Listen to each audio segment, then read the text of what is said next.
Middle east में लगातार संघर्ष की स्थिति बनी हुई है और इन सब के बीच सीरिया में जिस तरीके से तख्ता पलट हुआ है, इसने मिडिल ईस्ट में ईरान की टेंशन्स को और बढ़ाने का काम किस प्रकार से किया है, इस वीडियो में मैं आपको बताऊंगा। स्वागत है आप सभी का, मैं हूं आपके साथ चंदन भारद्वाज। ईरान को मिडिल ईस्ट में तगड़ा झटका लगा है।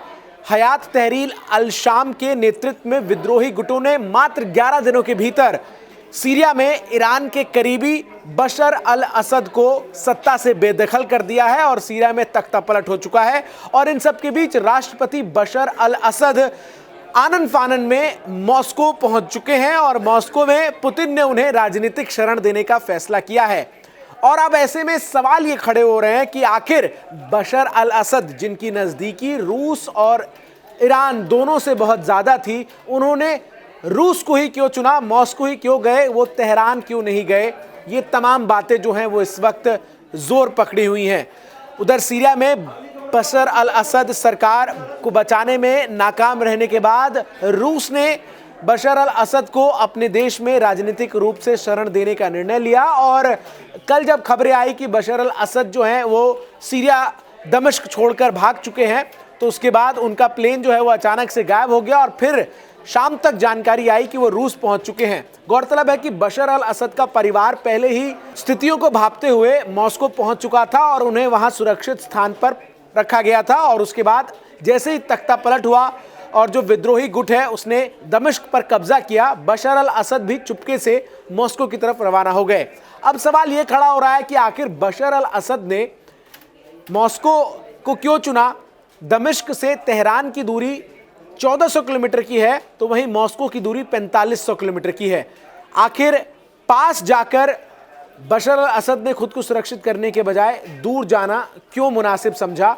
दरअसल इसके पीछे की बड़ी वजह है कि जो ईरान में इस वक्त स्थितियां हैं और ईरान ने जिस तरीके से दुश्मनी मोल रखी है इस वक्त तमाम देशों से, एक तरफ जहां इजराइल से लगातार उसका संघर्ष चल रहा है, तो ऐसे में बशर अल असद को ये लगा कि ईरान में सुरक्षित रह पाना जो है वो काफ़ी मुश्किल होगा। बशर अल असद इस बात को जानते थे कि किस तरीके से इजराइल ने ईरान की राजधानी तेहरान के भीतर घुसकर हमास प्रमुख इस्माइल खानिया को मौत के घाट उतार दिया था। और हालांकि इजराइल इस बात को कबूल नहीं करता, लेकिन ये जग जाहिर है कि इस्माइल हानिया की मौत के पीछे इजराइल का हाथ रहा है। और ऐसे में ईरान में बशर अल असद सुरक्षित रहें, इसकी संभावना काफ़ी कम थी। गौरतलब है कि कुछ सूत्र ये भी बता रहे हैं कि ईरान में राष्ट्रपति ट्रंप जब 20 जनवरी 2025 को कार्यभार संभाल लेंगे, जो इस वक्त निवर्तमान है, तो वो तख्ता पलट की योजना पर अभी से काम कर रहे हैं और आयतुल्लाह अली खमेनाई को जो है ईरान के सुप्रीम लीडर के पद से जो है हटाने की तैयारी की जा रही है। और ऐसे में ईरान में जो परिस्थितियां हैं वो माकूल बशर अल असद को नज़र नहीं आई और इसी वजह से उन्होंने मॉस्को का चुनाव किया। मॉस्को बहुत सुरक्षित ठिकाना बशर अल असद के लिहाज से इसलिए भी है क्योंकि मॉस्को जो है जहां से पुतिन पूरी रूस की सत्ता को संभालते हैं और एक ऐसे गुट को खड़ा करने की कोशिश कर रहे हैं जो अमेरिका के सामने चुनौती बन सके और रूस के अंदर कोई भी देश घुसकर मॉस्को पर जो है वो हमला कर सके, पिन पॉइंटेड अटैक कर सके, इसकी संभावना काफ़ी कम है। हालांकि रूस भी इन दिनों यूक्रेन के साथ युद्ध लड़ रहा है, लेकिन बशर अल असद मॉस्को में सुरक्षित ज़्यादा रहेंगे तेहरान के कंपैरिजन में और इसीलिए बशर अल असद ने मॉस्को का चुनाव किया।